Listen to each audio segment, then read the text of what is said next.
In this video, I want to show you how you can make money with machine learning, right? That is a great topic for today. But the reality is that it's very, very hard to use machine learning to make money, for example, in the stock market, as everybody is doing. The trick is that if things would be so simple, everybody would do it, right? Basically, you would just run an LSTM neural network on, I don't know, some price series, and then you would get some predictions. Let's say you would get either the signs of the movement or the actual price that is supposed to move towards for the market to move towards to. But the reality is that it's not that simple. But in this video, nevertheless, I'm going to show you how you can actually train an LSTM architecture to predict stock prices. But again, I don't want you to think that you can just run this method and expect to actually make money. You would more likely to lose money because the markets are much more complex than just this. I mean, you can use machine learning to pretty much decide on the position sizing or do other things. But when it comes to just the actual price predictions or the actual sign of the movement, you have to be a little bit more careful than that. Because there are a lot of people on the internet that will tell you, if you just run this algorithm, you have my system. If you just run this system, you're gonna get crazy loads of money just by following these rules. But if that would be that easy, everybody would be a millionaire. The reality is that you have to think for yourself and use machine learning in certain contexts and think about what you can get out of different elements, right? So you can use machine learning in the stock market for sure, but you have to use it for specific tasks that actually can be relevant for that purpose. Again, it's more complex. The system is a lot more complex. So without further ado, let's start off with a video. But before I start, let's just specify what the goal is here, okay? We're going to use the hourly price series for a stock. We're going to use, in this example, Microsoft stock, and we're going to use a data set that has hourly timestamps for the previous year, okay, for Microsoft.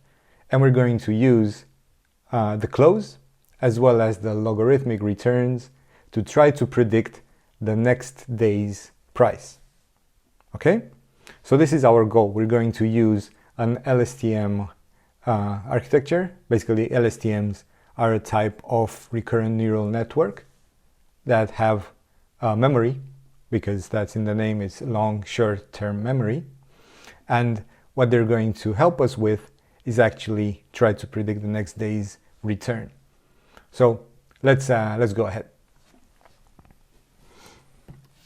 The first thing that we're going to do is load the necessary libraries, and let's read the CSV file. As I was saying, we have Microsoft, we have 1 year worth of data, and we get hourly timestamps. And let's check out the info of the data frame. So we can see that we have the date, open, high, low, close, volume, average, and bar count. This data is from interactive brokers, but you can get this data from your broker or from Yahoo Finance.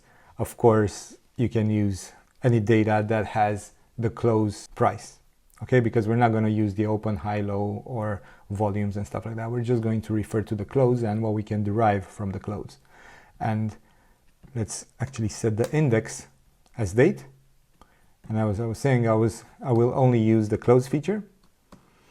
And as you can see, I have 2 brackets on each side. The reason why I chose 2 brackets is because I want it to be a data frame. If I would just use one pair of brackets, that would have defined it as a series. And therefore, let's actually see what I mean by that. We can check the type of these two. You see, I only have like one pair of brackets, and then here I have two pairs of brackets. So if we run this, of course, the types are false, because if we check this type, it's a series, but if I add these brackets in, now we have a data frame. But yeah, this is just a parallel. I just wanted to show you that there is a difference, and I prefer to work with data frames, because when I'm going to create the returns, I can just create a new attribute. Let's describe it. Let's describe our data frame, and of course we get the close, and we see the maximum is 216 and the minimum is 132. This was quite a big movement, right, from the minimum to the maximum. And let's plot it out as well, and let's see how the price moved in the past year. There you go. So our price series, you see, it reached a peak here, and then we had the drop. Now with the whole coronavirus pandemic, and then it picked up again, and now it reached, I think it's an all-time high as well. So this movement is pretty crazy. We have the volatility of this stock is quite high. Okay, let's move ahead and let's calculate the percentage change. Now, the reason why we want to use percent change instead of the actual prices to predict predict the movement, right, is basically the benefit of normalization, because we can measure all the variables in a comparable metric. And also the fact that the returns have more manageable statistical properties than the normal prices, because they can be stationary compared to prices. Again, this example is meant to be to help you understand how you can use LSTMs and what pre-processing you need to do in order to actually use an LSTM architecture. The features themselves are not that important at the moment, but nevertheless, I'm going to also explain why you want to use these, as I did now, because of the stationarity aspect of them, right? And I'm also going to show you, I'm also going to give you links so you can further dive into this and make your own judgment when it comes to what type of features you want to use. You can imagine the whole point of machine learning, and the most important aspect of machine learning is feature generation, okay? It's not about what model you use and so on and so forth. I mean, it is about the model to a certain degree, but the most important aspect of any successful machine learning project is feature engineering. So keep that in mind. And therefore, here I'm going to use log returns that I'm going to calculate in just a little bit. Okay? So when it comes to stationarity, we need to understand that a stationary time series is basically just a series where statistical properties such as variance and correlation are constant over time. And I would like you to actually visit this link, this Wikipedia link, to read more about what a stationary process is. And the way we're going to calculate this percentage change, these returns, is by using this method, percent change. And if we look at the data frame's head now, we have the close and we have the returns as a new attribute. And just to show you what the percent change method does, it's pretty straightforward, right? It takes the current value, divides it by the previous value, and then subtracts 1.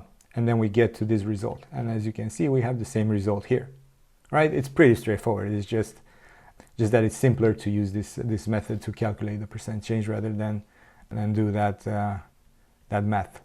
And the next thing that we need to do based off of the returns, we can actually calculate the log returns. And now you might be wondering why we want to actually use logarithmic returns. And for that reason, we can look at this link here, this is the best explanation on why we actually need to use log returns when doing some pattern analysis, especially on time series.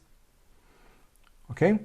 And one of the main reasons is that we assume log normality, meaning that the prices, if we want to assume that the prices are normally distributed, then it's better to use the log returns because these are conveniently normally distributed.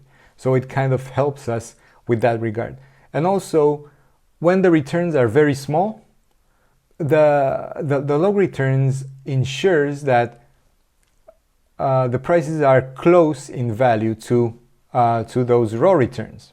That basically that approximation is in that in those lines. So nevertheless, read this article. It's extremely good, and you're going to have a clear understanding why we always want to use log returns when it comes to any sort of time series that is supposed to predict some price.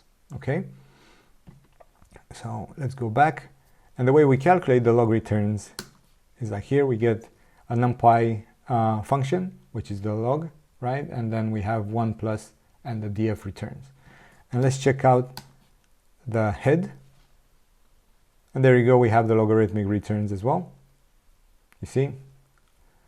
Let's plot the logarithmic returns, and you're going to see that they evolve around the same mean compared to the price series that you saw is basically incremental.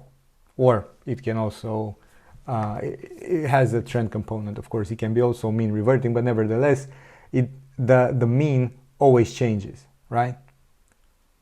So I'm going to just quickly plot it, hopefully. So yeah, okay. So we got it. You see, the mean is always around 0. And then we have these outliers, of course, here when at the peak of the coronavirus pandemic. Therefore, we can see that the mean is constant compared to our price series that actually increases, then decreases, then increases, which is quite volatile, and therefore the mean always changes. Therefore, this is why we want to use a more stable metric such as returns or logarithmic returns. Let's go ahead and drop the null values because we have 2 null values here. And we're going to also set the x, meaning our input variables. So this will be basically an array that consists of 2 values.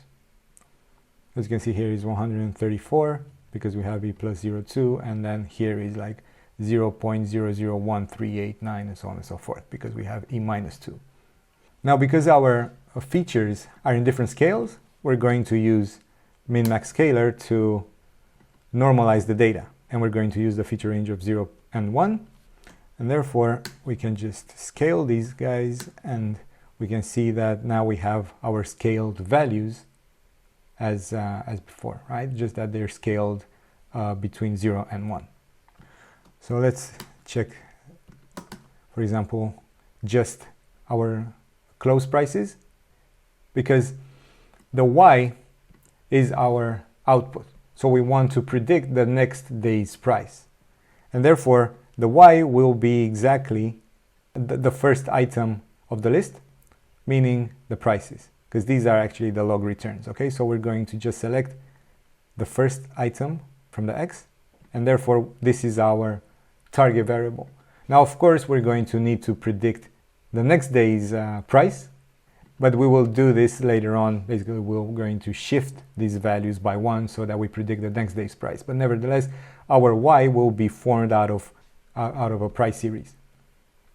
Let's go ahead now and split our data set, and we're going to split it 80-20.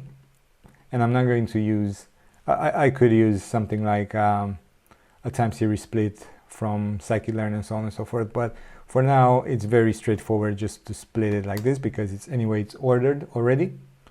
So we're going to use 80% of our data set to be trained, and then 20% will be the test. And now we have our x train, x test, y train, and y test. And just to make sure that our x train and y train are equal and x test and y test are equal in length, we're just going to assert this.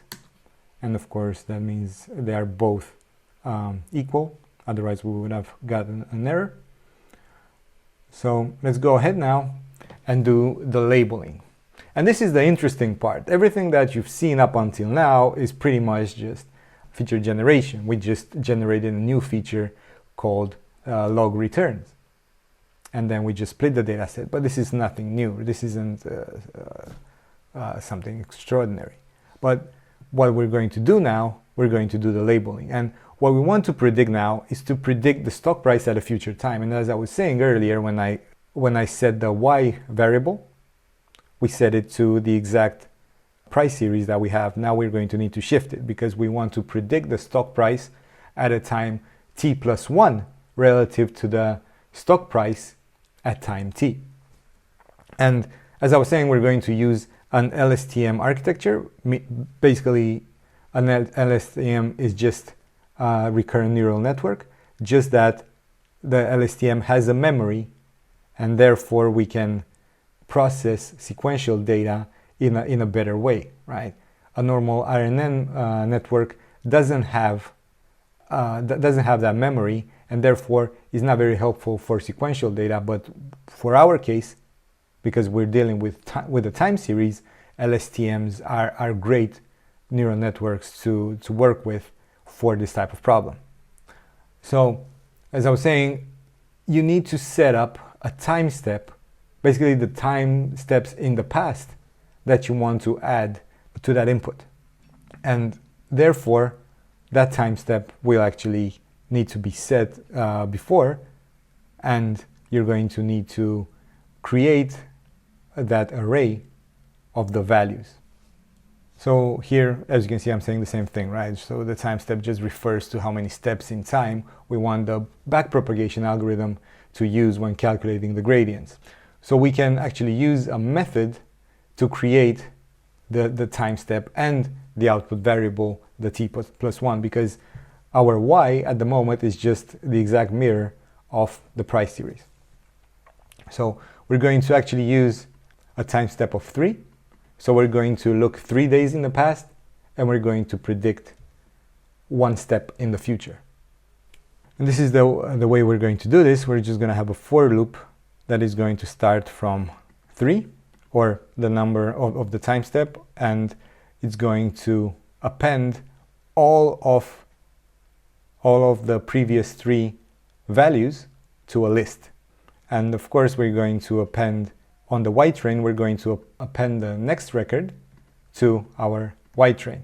And we're going to do the same thing for the x test, right? We're going to append the previous 3, and then we're going to append the next item to be predicted.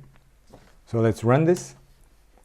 And if we look at our data frame again, this is our data frame, right? We have the close, the returns, and log returns.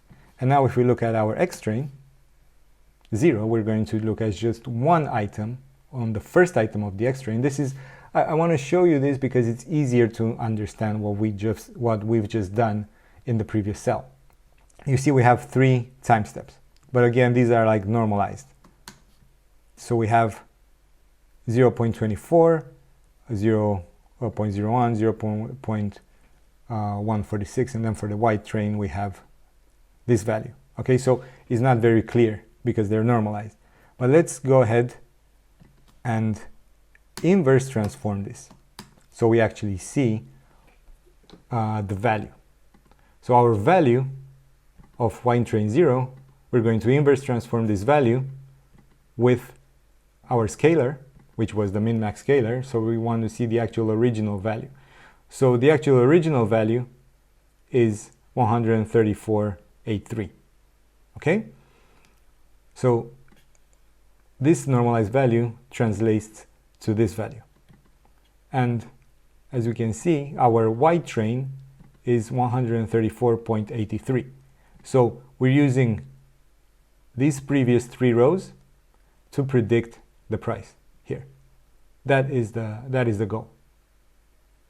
Does that make sense? I hope this makes sense, because if there's any confusion with this, just let me know. I mean, I can easily explain things in the comment section if there's anything that is unclear with regards to this aspect. But I really hope that it's clear, because it's pretty straightforward. We just get the previous 3 results, the previous 3 records, to predict the next record, the next price. Now, we have our array of sequences and our predicted variables. The reason why this needs more pre-processing is because an LSTM network requires more information than just a normal RNN. And we need the following, right? We need the number of observations, basically the number of observations collected. We need the time steps, basically a time step being the observation point in the sample. And we need also the features. The features, of course, right? We need the features per each step.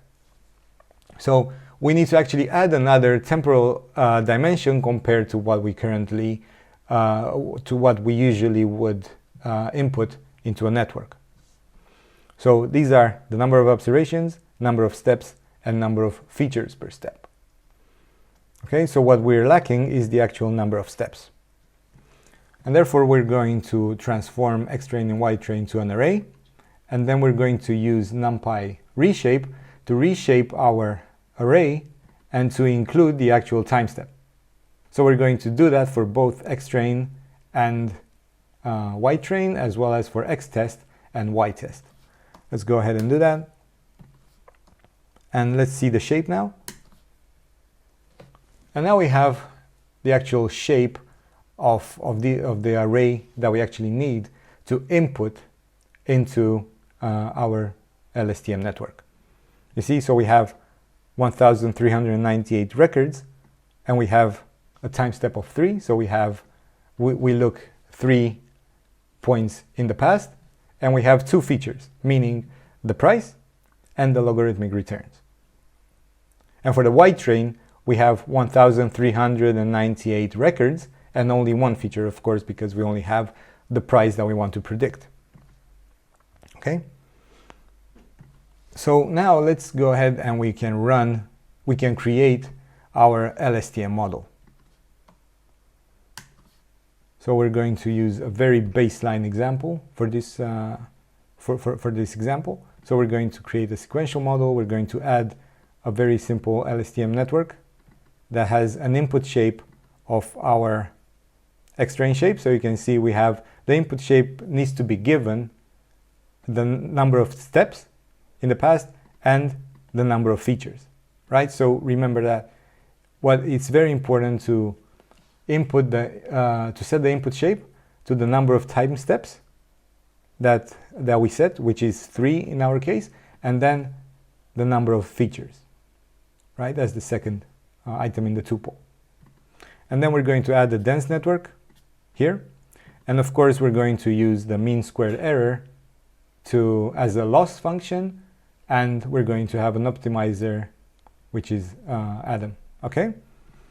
And we're going to compile our model with these 2 parameters set, okay? And we're going to fit our X-train and Y-train. We're going to set a number of epochs of 100, and we're going to validate against our X-test and Y-test. I'm going to use a batch size of 16, and we're also going to see the output, okay, because I set it to 1. Now, of course, this might seem a little bit confusing. Like, why do I need to set up, I don't know, the mean squared error as the loss function, or why do I need to use Adam as an optimizer? For all of these things, I really, really encourage you to go and read more about TensorFlow and Keras specifically when it comes to LSTMs. Of course, you can work with a very simple neural network like the one that I just built now, but I think it's super, super important for you guys to actually dive deeper into the inner workings of TensorFlow and of course Keras, okay? So for that reason, I have a book that I definitely recommend. Is this one? Okay. It's called Hands-on Machine Learning with Scikit-Learn, Keras, and TensorFlow. This is updated with TensorFlow 2. I think it's quite a good book when it comes to TensorFlow and to understand all the concepts behind it. When I actually learned TensorFlow, I didn't learn from this book. I learned from a different book. Actually, let me show you that one as well. I learned from this one. Okay, it's called Python Machine Learning by Sebastian Rashka, I think. This is a very, very good book, and this is how I actually learned TensorFlow. I think I learned it in 2000. I think this book is 2017 or something. Yeah, I think it's 2017. Yeah. But this is, again, this is an older book. And of course, it's not updated with TensorFlow 2. So I definitely encourage you to either buy one of these two books and dive deeper into into how TensorFlow works and how you can actually understand the inner workings of this library, because it's incredible. Okay. But again, for this purpose, for this video, the purpose here is to actually show you this baseline that you can build upon. Because it's up to you to create features, to generate new features, to think about what can influence price series so that you can better predict price movements or signs of returns. Okay? This is the most important part. The actual human creativity when it comes to what features you want to input into a machine learning model. And of course, my videos here are to help you better understand how you can pre-process that data so you can actually fit nicely into a neural network. Because it's not just about selecting the features, it's also about how you pre-process those features and make sure that you have the right input shapes and inputs into the machine learning model, because otherwise you're just going to get like very bad results, even if, let's say, your features are great. So it's always a balance. It's always a balance between the pre-processing and the actual feature generation, okay, that you need to always take into account whenever you want to, let's say in this case, trade the markets. But if you have these two components properly clear in your head, you're going to find it a lot easier to be successful in the markets. But it doesn't guarantee it. It's just that it increases the probability of you to be successful. And my job here is just to try and guide you into the best practices and what you need to expect when it comes to trading the markets. Okay? So before we actually build this model, I just want to say thank you. I want to say thank you because I really appreciate the fact that you took the time to go through this video and try to understand what we're talking about here. I want to make it easier for you guys to have a better practical understanding of data science projects, and this is, I hope that the goal is achieved. So I really hope you enjoyed it, and therefore I want to say again, thank you for your support, for subscribing to our channel, for giving us a like, and for recommending our videos to your friends and whoever you think that is interested in the stock market. Okay? So let's go back and fit our model. We're going to compile and fit our model. And as you can see, because we have verbose set to 1, we can actually see with each epoch what we get. So we have the loss printed and val loss. And basically what's more important is the actual the validation loss, right? Because this val loss, it applies our model to the test set. So now it's finished, and therefore we got validation loss of 0.0048, and it's pretty good, I gotta say, right? So now we can actually check the model summary, and we can see we have two layers. We have an LSTM layer, and then we have a dense layer at the end. And now we can predict, we can actually make our predictions for the X train and then for the X test. It ran, and now we can actually, in order to actually inverse these predictions, we're going to have to concatenate this array our train predict with a constant array of zeros. Because as you remember, we have two features, and our train and test predict will only output one feature. And therefore we need to concatenate, because in order to inverse transform with our scalar requires an array of two elements. And even if the second one is not important to us, it still needs to be there. And therefore I added it as an array of zeros. And now if we want to invert the predictions, because we actually want to see the predictions, not just the normalized values, okay, because it would have been just easy to just see the normalized values, but we actually want to see the inverse transformed features so that we know exactly what the next price is supposed to be, okay? And we're going to do that with the following, right? So we're just going to use scalar, and we're going to use the inverse transform method. And then we're going to just select the first item of those lists, okay? Because the second item is just bogus, it's just a zero. And if we want to just show the prices, our model predicted 134 and for the train, and then it predicted these ones for the test set.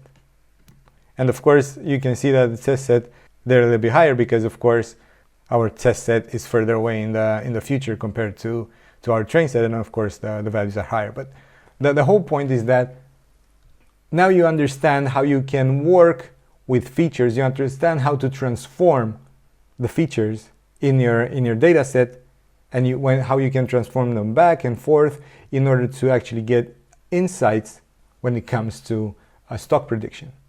I really hope this was helpful, okay? And I'm going to actually show you how you can actually calculate the root mean squared error. This is basically the most used metric when it comes to price predictions. Okay, so we're going to use from scikit-learn, we're going to use the mean squared error method. And in order to calculate the root mean squared error, we just have to pass in the squared equals false parameter, and therefore it will calculate the root mean squared error.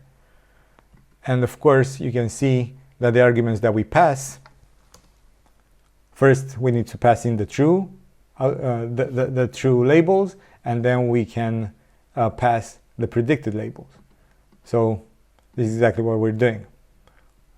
These are the true labels, and these are the predicted labels. And therefore, and we do the same for the test. We want to see the true labels versus the predicted labels. And our root mean squared error for the train set is 155 for the train set, yeah, and 193 for the test set. Now, you can decide whether this metric score is good enough for you to actually implement this and try to trade the markets with it, but I clearly don't encourage you to do that, because it's risky. The markets are more complex. The markets are more complex than this. Just using log returns and the price to predict the next day's price is not enough. But what my goal is to just help you guys out to understand how you can have the baseline for your machine learning project, right? And then you need to generate features that you consider that are interesting. You can do many things here. You can generate a whole bunch of features that might have some sort of alpha that can help you when it comes to the stock market.